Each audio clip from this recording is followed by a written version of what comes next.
বিষ। আমি এই সমাজে বিষ ছড়াই, বিষ।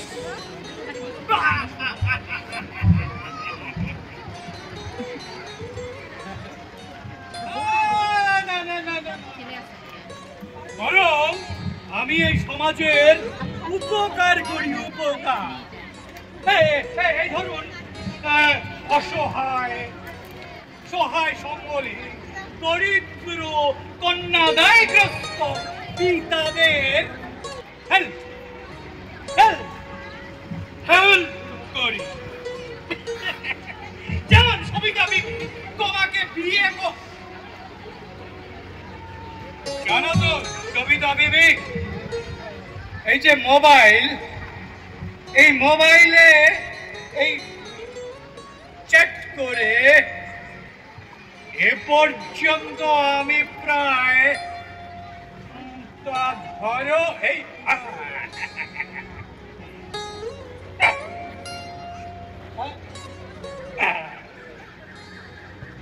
সাতখানা বিয়ে করেছি, সাতখানা। আর তুমি হলে আমার সেই 7 নম্বর বিবি।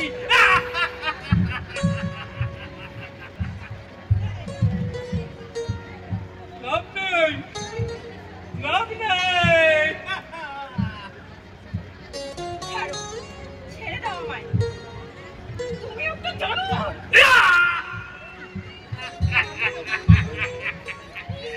জানোয়ার, কমন গালি, কমন গালি, নতুনত্ব গালি দাও।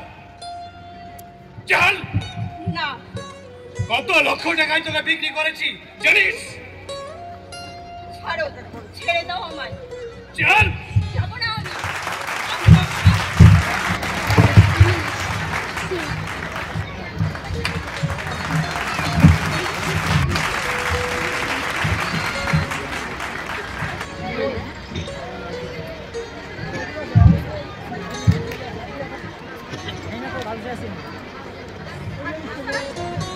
সৃজনী দেবী যে, আসুন আসুন, ভেতরে আসুন, বসুন এখানে।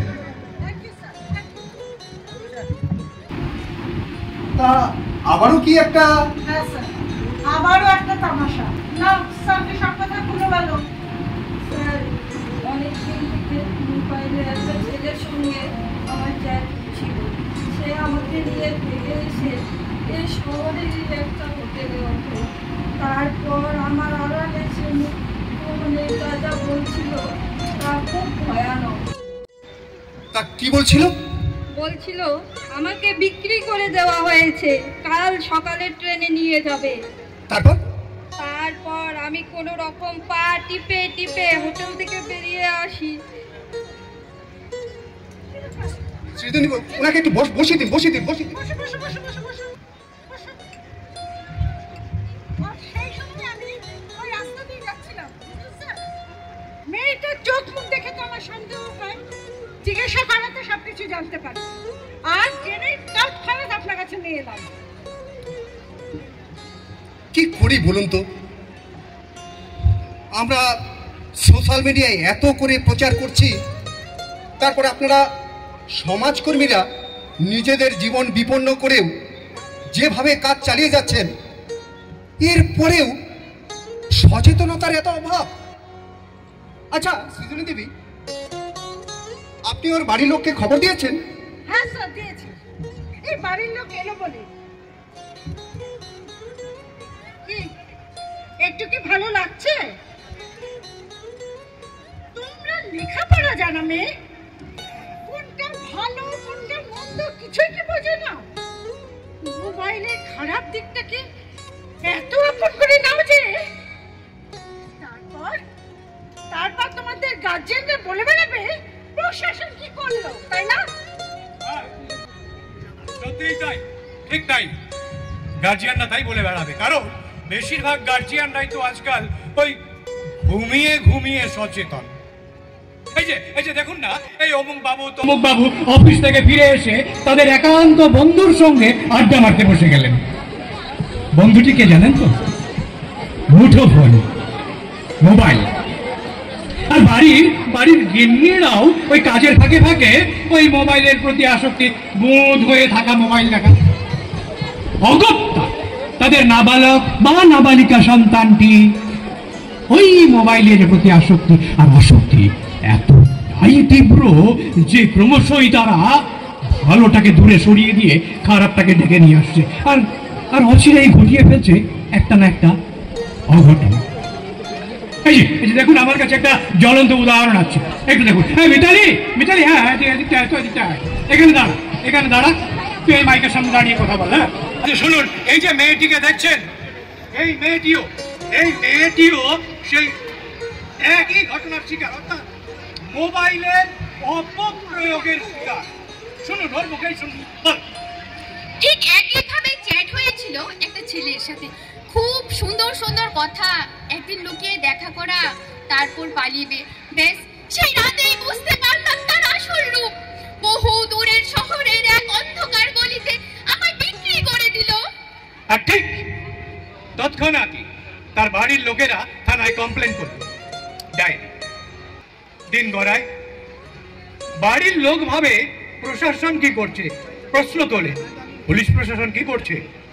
পুলিশ প্রশাসন তো জাদু মন্ত্রের লোক, ফু দিবে আর সব সমস্যার সমাধান চলে আসবে, তাই না? কিন্তু জানেন, এই পুলিশ প্রশাসনই সুকৌশলে দীর্ঘদিন অনুসন্ধানের পর সেই সুদূর শহর থেকে, অন্ধকার গলির মাঝ থেকে এই মেয়েটিকে উদ্ধার করে এবং তারপর এই মেয়েটিকে তার পরিবারের হাতে তুলে দেয়। কাজটা কে করলো? ওই পুলিশ প্রশাসন।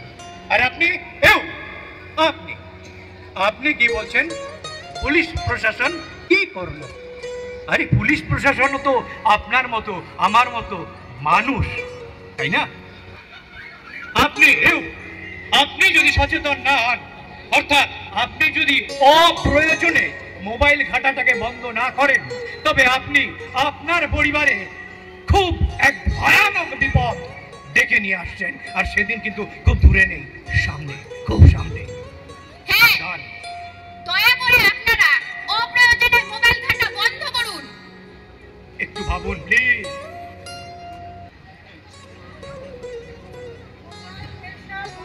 মোবাইল নেশা বড় নেশা, মোবাইল ছাড়া চলা মোটেই কঠিন নয়। চলুন সবাই আবার ওই মাঠেতে যাই, যে মাঠেতে খেলাধুলা আনন্দ ছিল সবাই। অপ্রয়োজনে মোবাইলটাকে দূরে সরাই। নমস্কার।